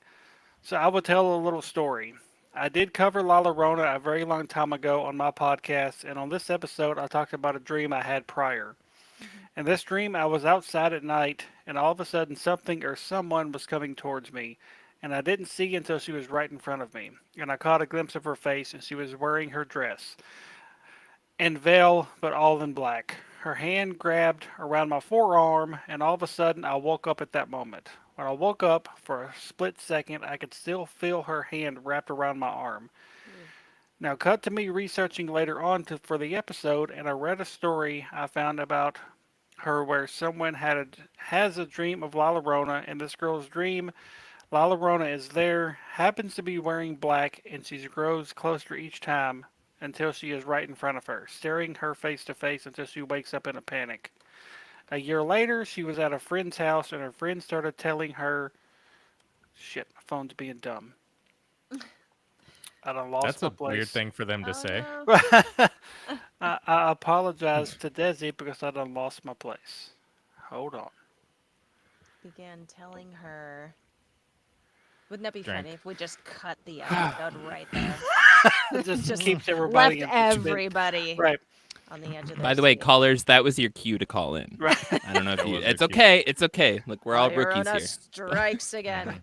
A year later, she was at a friend's house, and her friend starts telling her about the legend of La Llorona. In her story, she says that La Llorona only lifts her veil to her victims, and that in their afterlife, she has chosen them to help her find the bones of her lost children. Now, I don't know if this was a coincidence that I had a dream prior and then found the story, but I had never heard that part of the legend before, so I don't know how true it is. But now I wonder if my dream meant something and if I am destined in my afterlife to help her find her lost children. So I think that's why I've embraced my Hispanic heritage even more, and she became my favorite urban legend. Thank you for letting me tell. Thank you for letting me tell my story. Thank you. Thank you so Thank much. you. And you said that was the Dead Desi, podcast? Is The that? Dead podcast. I want to listen to that episode. Yeah, I'll add it to Yeah. my notes on this one. Yeah, Yep. so people can enjoy that. So Yeah, thank you for sending that in, Desi. Desi? that Yeah. Thank you, Desi. that is a rather odd coincidence. That she has this dream and then finds a story about someone having a similar dream. Mm. Was that like So- asymmetry in life, Like where, stuff you think about just starts happening, kind of? I guess Maybe. Serendipity. serendipitous kismet. Maybe so. Hmm. But yeah, that was Desi from the Dead podcast. Awesome. So, Well, yeah, thank you, Desi. We appreciate that story. That the input. Thank you. Yeah. And well, La Llorona And- too. She's By the way, Dead it doesn't mean what you think it stands for. It's Desi's Extremely Abnormal Discoveries. Love an anagram. it is good. Love that anagram. Yeah, That thank is you. the Dead podcast. Mm-hmm. I Hell love yeah. it. Absolutely love it. I mean, I guess I got a little short story about the one time I tried to play Buddy Mary. Please do tell it. Yeah, Please we tell. have to hear this as the last. So, a lot of my stories from growing up involves Keith. So, of course, we all heard about the urban legend of Bloody Mary and turning off the lights, and you say her name 3 times and she appears in the mirror and all that jazz. So we decided to do it one night at his house. He's like, we need to do this. I'm like, yeah, how true is this? How true is that? I don't think anything's gonna happen. And so he convinces me. We go in the bathroom. It's like midnight, 1 o'clock in the morning. I'm like dead ass tired. But for whatever reason, he convinces me. We go in there, turn off the lights. I'm like, well, you're going to be the one saying it because it was your idea. You wanted to do it. I'm just here for the show. And he starts out Bloody Mary, and he gets to right before the third one. He screams, literally, just bloody fucking murder. Like just screams at the top of his lungs. And I'm like, what the fuck? What's going on? And he turns on the light, and he's just like rolling laughing. Because he liked to scare the shit out of me like that. So that's my one experience with Bloody Mary, having the hell scared out of me, and we didn't even make it to the third Bloody Mary. Wow. Damn. So yeah, I peed a little when he did that. So As Damien was telling that story, I just got to ask you guys, did you see anything happen to his screen? Anything weird happen right before he said Bloody Mary for the third time? No. Dang it. I'll have to watch it in the replay. Yeah. I thought see, I saw this is something. the stuff. I wasn't This even looking is at the the screen. I Guys, wasn't this is either. the I saw it stuff- out of my periph. This is the stuff that we can happen to us when we're in September 28th, when we're At the Night House in Hopkinsville, People can be telling Kentucky. us, did you see Damien's screen? Did you see Deebu's screen go off? And Deebu's like, I'm just sitting here, on the bed, just doing nothing. They're just like, did you see something happen on his screen? That's why we need y'all. We need y'all. We need you to get us there. Yes. And to watch because, we've only got, 4 pairs of eyes between us. So That's not enough. it's not enough. It's not enough, damn it. And I'm going to promise you that we will all be taking shots every time you see a ghost in the picture. Every time there's a ghost, we will have to go to one room and you can tell us what kind of shot we're going to drink in this house. Wow. I've just volunteered us. That's so not true. That is I'm not doing that. incorrect. I'm not. I'm literally not doing that. I think Joey's now been Nope. permanently just sent to basement 2. Like Permanently. I can't Permanently. leave. Yeah. He's, Yeah, they He's just gone locked for the the- door on me. this is Uh, This is the I Night House am- version of him having to chug for Right. saying the C word. right. And by the C word, You I might don't have to mean the C explain word. what I the C mean word is. Yeah, you might have to conspiracy. explain what I don't have anything. Yeah, done, she said it. sorry. Yeah, She hold said on. it. What? I don't have anything to chug. I don't have anything. It's Gil, gone. hit it. Hit Okay. it, Gil. Oh shit! I was doing something productive. I'm so sorry. Oh my god! Hold on 1 second. And drink. D-Booze, Nothing. I'm gonna be K-Booze, I'm gonna be throwing this up in your chat as well. I just added a link to the Beer Booze Boogeyman chat and to the Black Cat Report chat. I'm gonna be adding it over to Paranormal Girl podcast chat as well. That link will open up a custom little app page for you, which lets you choose your Apple Calendar or Outlook or Google Calendar, whatever calendar you use. And you can click it and it'll automatically add our next show to your calendar. So you don't have to forget. I know, we're weeks and weeks away. We miss you too. And it's so easy to get caught up in life these days.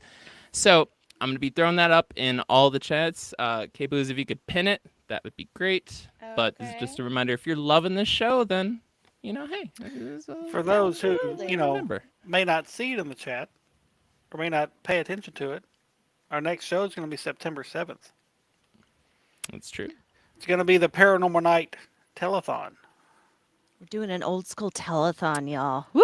Hell yes. Yes, an open line style, which means all the rants you want to give. Right. All of them. Every single rant. Ghost- As many as possible. Ghost stories, Bigfoot yeah. stories, alien stories, whatever you got, bring them to the table. Gear advice. Anything. And we do plan on having some special guests jump on and tell a couple of spooky stories of their own. We do have something in the works. I'm not going to announce it yet because it hasn't been officially asked yet. But hopefully we'll have a pretty special guest come on and we'll chat with them for a little bit and then just open the lines and have you guys call in and have our other special guests call in and tell some of their spooky shit. I've already got one committed, so I'm not going to say who it is, but we all know, but you guys just have to wait and tune in on September 7th to see. Keep it I don't secret. Mystery guest. I have literally no clue what's going on. I do. It's the telethon, Gil. Oh my goodness. Come on now. He'll tell come you on later. now. Can Okay. I Yeah. ask why running 26 miles is going to be helpful to our next episode? Do what?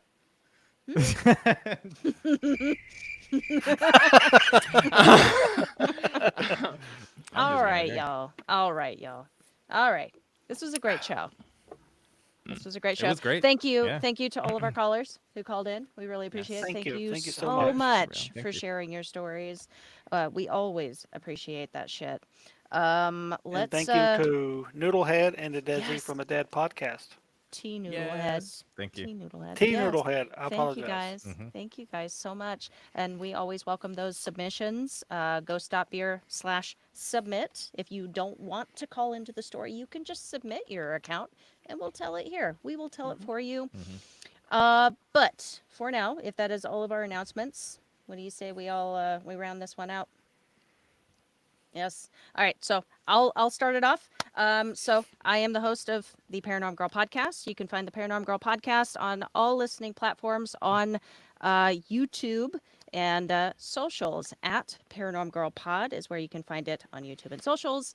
And I post every Tuesday during my normal season. So find me in my normal season. My next season goes up September 3rd. So catch me then. I am talking about ghosts and hauntings. That's what the entire season is about. So catch me then, guys. My favorite Thank you. topic.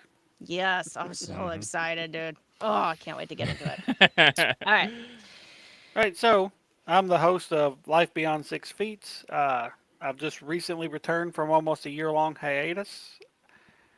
Mr. Gill, Mr. Joey, and Miss Kristen have all been guests. And my most recent episode, which just dropped a couple of days ago, the owner of the Night House, Mr. Eric Freeman Sims, was my guest. My next guest, which will drop in a couple of weeks, is Miss Sin Schrader Hill. That was an awesome interview.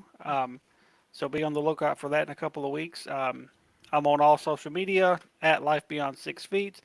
I'm also the co-founder of Spooky South 507, all social media. Even though we haven't got to do a formal investigation, we kind of transitioned, me and my wife, into Spooky South from RKB Paranormal. I retired that team, so be on the lookout for any upcoming investigations we may have. If not, the Night House will be Spooky's House first official investigation if we don't do any before that, because my wife's going to be there. My team member Jim's going to, not Jim, I just said Jim. Jen is going to be there. So it's going to be a couple extra people, but that's a couple of extra eyes, and they're going to be there having fun with us. So I don't think they're going to be involved in the you can go here and you can go there. It's just going to be us four. They're just going to be there kind of helping investigate and man the cameras and the chats and all that stuff. So We are your players. Yeah. Gil and Joey. And Gil and I are the hosts of the Black Cat Report. You can find us online, social media. You can find us at Black Cat Report on Instagram, on TikTok, on Twitter as well. You can find us there. All of our episodes, 107 so far, are we're there. You can find us on Spotify, Apple, pretty much anywhere you can get your podcasts, as well as you can find us on YouTube as well. We just are in the middle of Time Traveler Month, so we're extending it a little bit, and Gil did an amazing job in 3-episode series on. Go ahead, Gil. Suruiko Kyuchi. Hey, The that shit is wild, guys. landmine. That guy was supposed to be a good. 45-minute episode. It turned into 96 hours of research and writing to produce 3 hours of a show, because when we published the first episode, a week later when I was writing the second episode and I Googled his name, we were the 4th result because nobody in the English-speaking world is talking about him. Sorry, I'm still kind of like shell-shocked from him. Good, keep going, Joe. Keep going. Yeah, and you can tell that he's telling the truth on how many hours he researched it, because he didn't just round up to 100. He stopped at 96. This is a data analyst, so it's truth that he did all of that research for 96 hours. I know, because I kept getting the text at 3 or 4 in the morning that he was researching. But you can find us all there. So at Black Cat Report, you can send us emails at contact@blackcat.report. And if we want to go ahead and sign off. All right. So, until next time, here's a toast to the ghost in your hall. The Bigfoot hiding in your yard. The gray waiting for you to fall asleep. And please dream responsibly. Cheers, everybody. Cheers. Cheers, everyone. Bye. September 7th, donate to our Indiegogo.